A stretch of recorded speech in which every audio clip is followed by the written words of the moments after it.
Well, why did you choose this video you're watching right now? Did you think you chose it? Or did your subconscious tell you, watch this, and you just listened? Today, we're going to mess with your mind a bit. If you're ready for a journey into the dark rooms of your mind, subscribe to the channel and turn on notifications right now. Because today, we'll discover who is actually behind the wheel of your life. If you're ready, let's begin. Let's start with one of the most famous metaphors in the world of psychology, the iceberg metaphor. That white, shining peak you see above the water is your consciousness, the part that's listening to me right now. But that iceberg has a massive body stretching deep under the water. That is your subconscious. Research shows that about 95% of our decisions and behaviors are managed by this invisible mass. You think you're the host, but you're actually a guest in your own mind. The real host is that hidden power working 24/7 in the basement, never sleeping and recording everything. It controls everything from your heartbeat to your breathing, from a childhood fear to your current shopping choices. Our consciousness can process about 40 bits of information per second, while the subconscious deals with 40 million bits in the same time. The subconscious never judges. If you give it a truth, it lives it. If you tell it a lie, it accepts that as truth too. It has no logic filter. It simply records and applies. Now, let's do a small experiment. I'm going to say 3 colors. Please just visualize them in your mind. White. Now, imagine the color red. Notice its intensity, and green. Did a visual appear in your mind? Probably yes. Maybe you saw a white cloud, a red apple, or green grass. That was your subconscious doing it. Before you even analyzed the word color, it had already gone to its library and laid out the strongest memories matching those colors. This speed and automatic response is what keeps us alive, but it's also exactly what manipulates us. The subconscious speaks through emotions and symbols rather than logical explanations. Knowing something is the job of consciousness, but feeling and doing it automatically is the work of the subconscious. Trying to claim we manage ourselves without understanding this massive processor is like driving a rudderless ship in the ocean. The best example to understand the working principle of the subconscious mind is the autopilot mode. Have you ever found yourself spaced out while driving or walking the same path every day? Suddenly you realize you're home, but you don't remember how you got there or when you shifted gears. At those moments, your subconscious mind takes the wheel. While your conscious mind is wondering, what should I cook tomorrow? Your subconscious processes thousands of complex data points in seconds and gets you home safely. Besides, this system manages not only our physical movements, but also our social reactions. One of the most interesting features of the subconscious is that emotions triumph over logic. Your logic might tell you, the chance of this plane crashing is 1 in a million. No need to be afraid. But if your subconscious has somehow coded flying is dangerous, you will continue to sweat and panic. Because the subconscious speaks not with logic, but with emotions and images. Also, it's like a child. It doesn't understand metaphors and takes jokes seriously.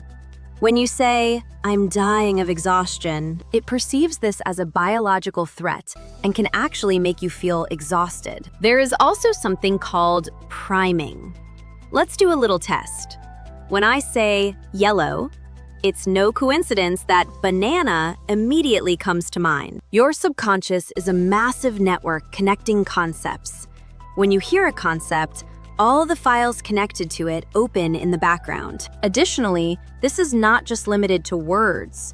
Negative news you watch in the morning can cause you to filter the decisions you make all day through a pessimistic lens. The subconscious is like a giant sponge that accepts data without filtering. Without realizing it, we absorb everything around us, every whisper, every billboard, into that sponge. Furthermore, it doesn't just use existing data. Based on this data, it creates predictions and prejudices about the future.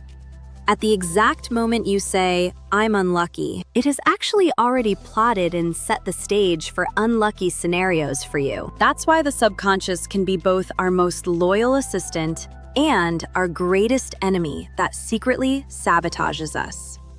Decoding its working logic means accessing the codes of this giant processor. Well, let's get to how this massive operating system creates a storm right at the center of our lives. The subconscious is actually the real signature under thousands of small choices you make every day. The clearest and most ruthless place this effect is seen is in our habit loops. Habits are the subconscious's way of saving energy.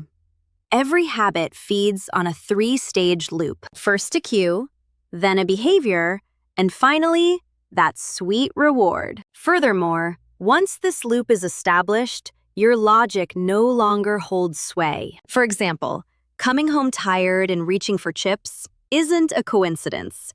When your brain receives that tired cue, the subconscious immediately kicks in. It says to you, "Look, we're going to eat this now and relax." Additionally, social media apps are designed exactly to exploit this biological loophole. Those bright red lights or the vibration, they are a hunter's sound for your subconscious. Before you realize it, your hand moves. During those infinite scrolls, content throws dopamine rewards at you. This reward engraves a message into your subconscious. Stay here.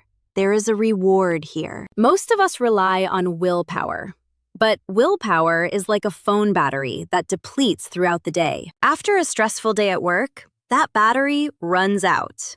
In that critical moment, the subconscious takes the wheel. If your factory settings are full of negative habits, you go back to old mistakes. That's why, instead of promising to be determined, building a system is a much more vital move. Building a system is clearing the path to the subconscious. If you want to read but find yourself at the TV, moving the remote to another room is a system. Putting your gym shoes by the door is a silent cue to the subconscious. The subconscious chooses the easiest and most familiar path.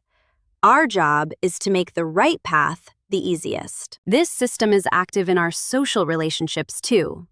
Why do we always have problems with similar characters? Because your subconscious has drawn a survival map for you based on past experiences. While trying to escape danger, you actually find yourself in the same dead-end streets. Noticing these loops allows us to answer the question, who is at the steering wheel? Successes and failures are the results of these automatic systems planted for years. Becoming aware of these systems is the first and greatest step toward changing them. Now, how about we move on to the real crucial part, the practical hacks to use this system in our favor? Well, we've reached the most important part. We've gathered all this info, but here's the real question. How do we tame this invisible giant? Stop seeing your subconscious as an enemy. You should see it as a powerful friend that needs training. Instead of fighting it, we must collaborate. Our first and most effective weapon? Micro-habits. Your subconscious is terrified of big changes. It sees massive shifts as a threat to its security protocols. Say, "I'll work out for an hour tomorrow," and it sabotages you. But say, "I'll move for just 2 minutes," and it doesn't even notice. That 2-minute rule? It bypasses the wall of resistance. It's not about the size of the action. It's about making it a routine. Step 2. Environmental design. Stop making it easy for your subconscious to choose the lazy path. Phone addiction? Put it in another room. Simple, yet genius. Want to read more? Leave the book on your pillow. The subconscious picks what's right in front of it. Control the options, and you hold the strings of the giant. Remember, it feeds on repetition and emotion. Words aren't enough for a new belief. You have to feel it. Imagine success. Feel the excitement and joy in every cell. It responds to emotion-filled images, not logic. When you feel it's real, it accepts it as a command. You can't defeat your subconscious, but you can learn to work with it. Be the architect of your mind, not the guard. Take one tiny step today.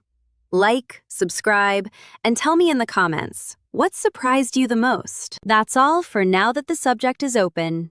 Take control of your mind. Thanks for watching. That's why.